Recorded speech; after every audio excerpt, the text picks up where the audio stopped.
There is also something that you're talking about, which is very important, is adaptation. And you say that adaptation is is the easiest and cheapest and most efficient solution.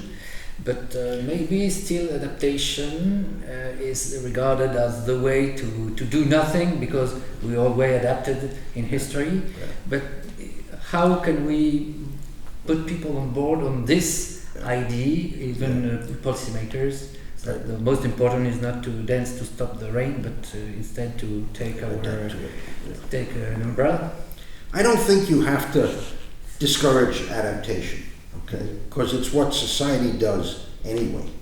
And again, as we've sometimes discussed, the globe has warmed 1.3 degrees since 1900, and during that time, the world has prospered like it never has before. We're going to see another roughly 1.3 degrees in the next century, according to the IPCC. And, you know, it's very difficult to believe that we're not going to be able to adapt as well as we have over the last 1.3 degrees. Now, that doesn't mean it's going to be easy, and that doesn't mean that the poorer parts of the globe are going to have a harder time. But it does mean that this is not a catastrophe, particularly for the developed nations. Adaptation is what the world has done and what it will do. Whatever we do in addition in terms of reducing emissions is somehow, the governments can try to do that, but they cannot stop adaptation. And you believe that we will succeed? Oh, of course we will. Sure. Of course. All right. I mean, as I said, some will be more difficult than others, but look, adaptation is agnostic. It doesn't care whether it's human-caused change or it's natural change that we're adapting to.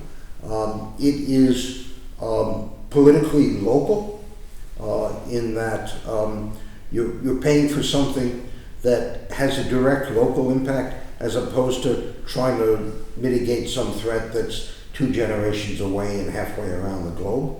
It's proportional. If the climate changes a lot, you do a lot. If the climate changes a little, you don't need to adapt as much. And finally, as I said, it's been very effective. So it may be the defining characteristic of our species that we adapt. We're very good at it. We will adapt. We can have a discussion about whether we should do other things, and as we've been talking about that, but the baseline response will be adaptation. Now, environmental issues are in general regarded as a kind of subset of climate issues.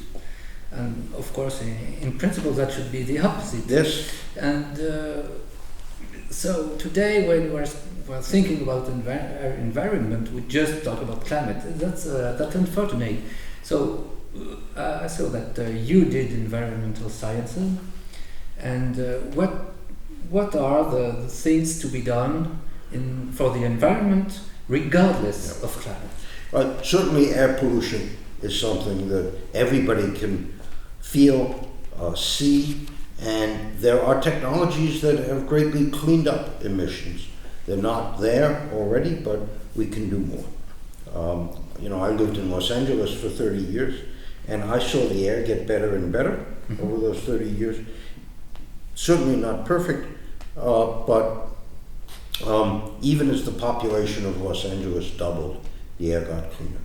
So air certainly will. So, about pollution, things are going better now. Yes. But are they okay, or is there a lot of work to be done? It depends what city we're talking about, right? So you go to in the developed world, Los Angeles or Paris. You can always do better. It depends on how much you're willing to pay. But is it necessary? It depends on how far do you want to push down the impacts. Okay? There's always a trade-off, right? You could go to net zero local pollution, but the world doesn't do that. In just the same way, driving in automobiles kills, traffic accidents, kills 35,000 people a year in the US. You might say, oh my God, that's terrible. And there are technologies we could deploy or rules we could make to dramatically cut that number. For example, make the speed limit 40 miles an hour, right? Or make all the passenger cars face in the reverse in a passenger car.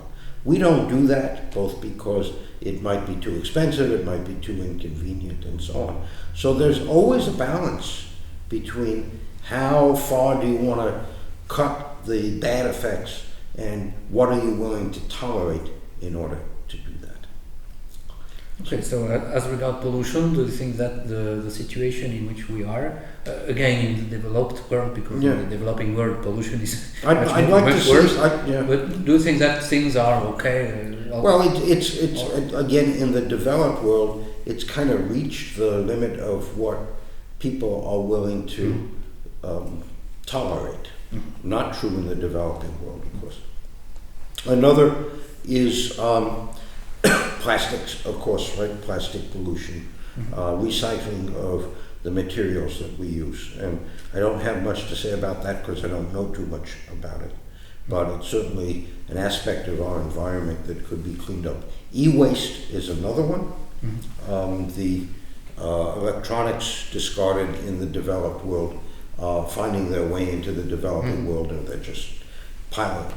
But we should realize that the new technologies will create new kinds of pollution.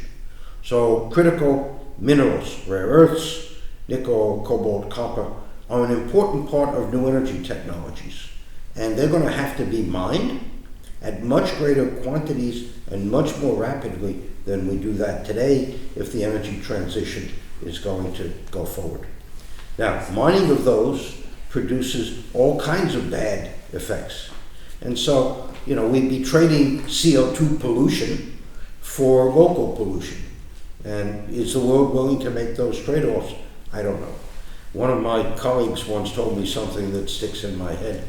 The only humans who don't pollute are dead ones. And even that's not obvious. Right? So, choose your poison.